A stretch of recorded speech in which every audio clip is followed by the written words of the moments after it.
안녕하세요. 영상쟁이 팝콘입니다. 논란이 되고 있는 김경록 인터뷰에 대해서 함께 알아보겠습니다.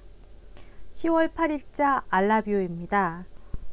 자산관리인 김경록 씨가 1시간 반 정도 인터뷰한 영상이 있는데 그중 20분이 공개되었습니다. KBS 9월 11일자 뉴스9에 똑같이 김경록 씨가 인터뷰한 내용이 들어가 있습니다.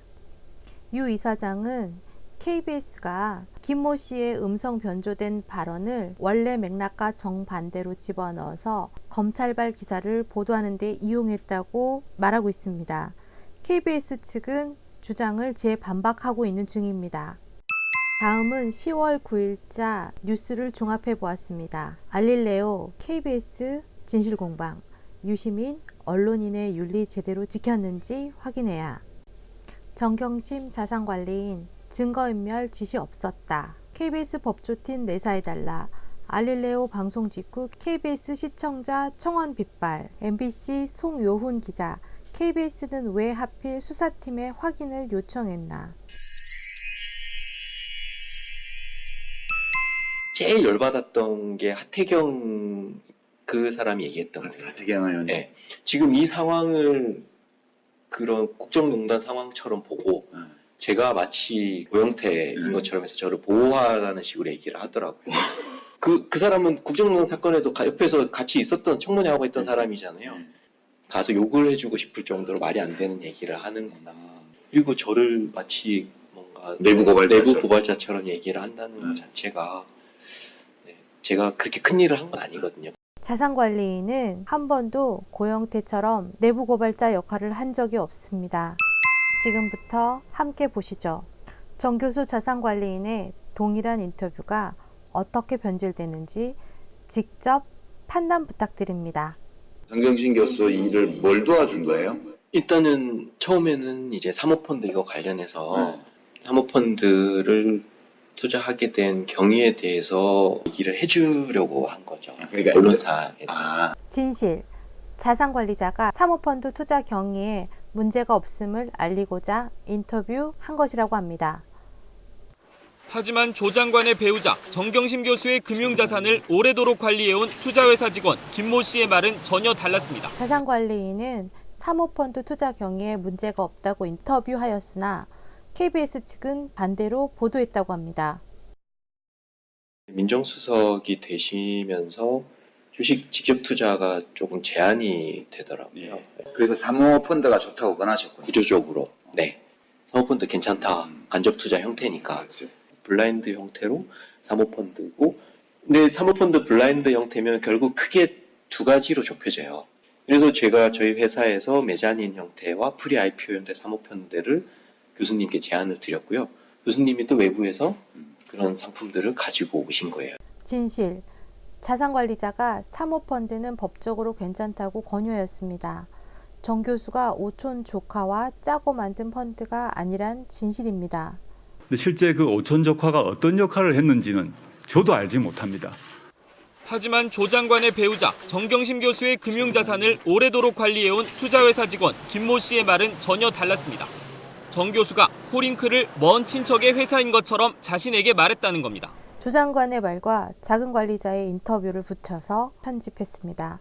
사모펀드 권유는 작은 관리자가 했다는 인터뷰는 삭제하였습니다.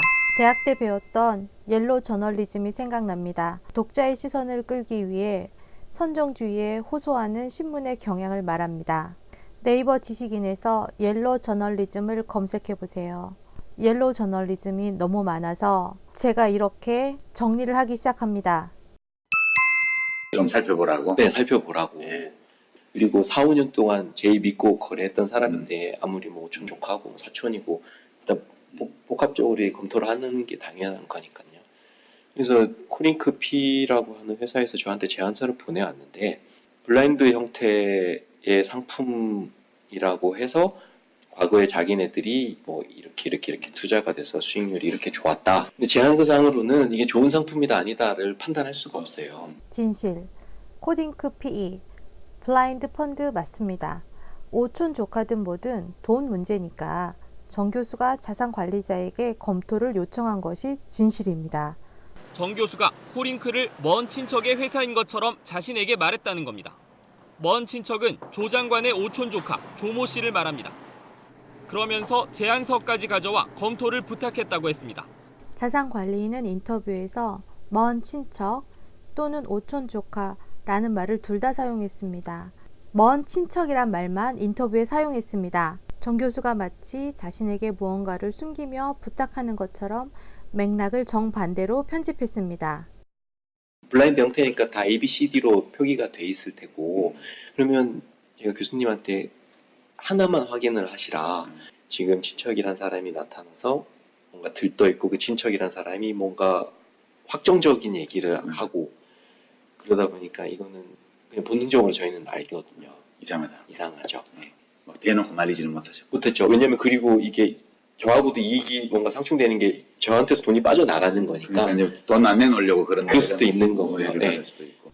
진실, 정 교수가 오촌 조카에게 사기를 당할 수도 있다는 것을 자산관리자는 예감하고 그 부분을 많이 강조했습니다. 먼 친척이 정말 노력을 해서 잘 됐더라. 나한테 이렇게 제안을 하는데 이것도 네가 한번 검토를 해보고 나한테 어떤지 얘기를 해달라. 앞서 본 인터뷰와 매우 동일합니다. 하지만 정 교수가 피해자가 될 수 있다는 자산관리자 의견은 삭제되었습니다.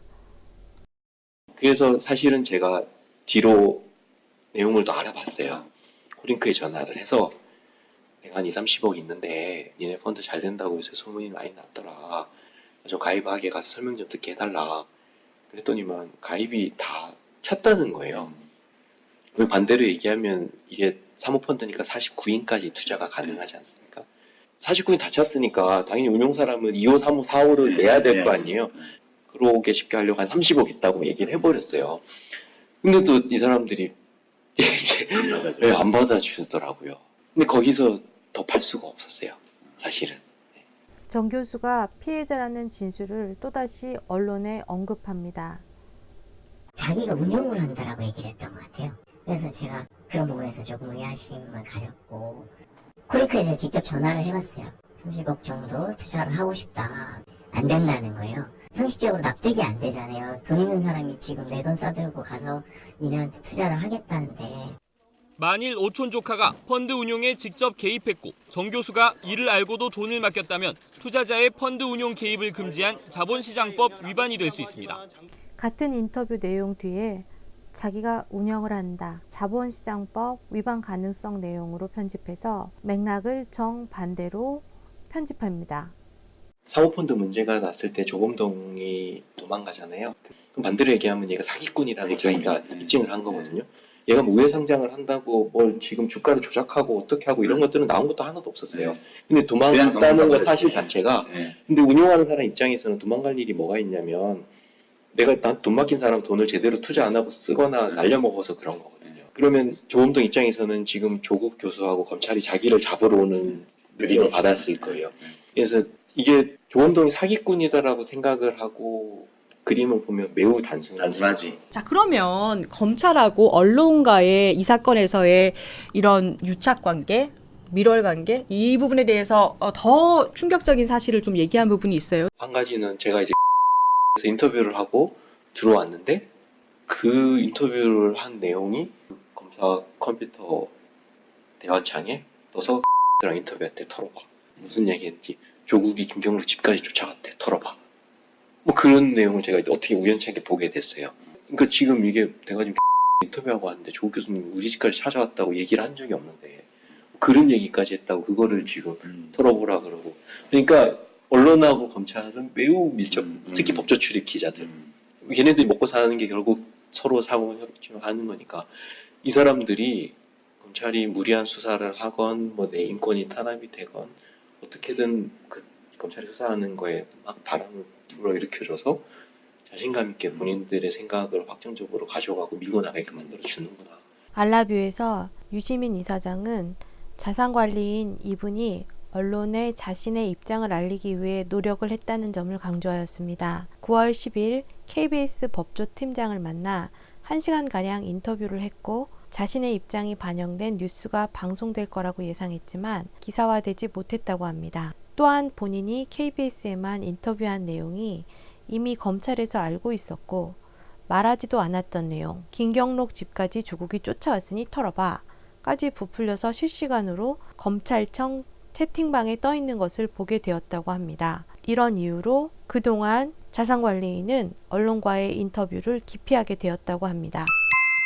영상쟁이 박건이 오늘 2개의 영상을 비교 분석해 드렸습니다. 보시고 직접 판단을 해보시면 될 것 같습니다. 어느 쪽이 맞는 말인지, 어느 쪽이 편집을 조작했는지 다 함께 지켜봐야 되겠습니다. 구독과 좋아요 감사합니다.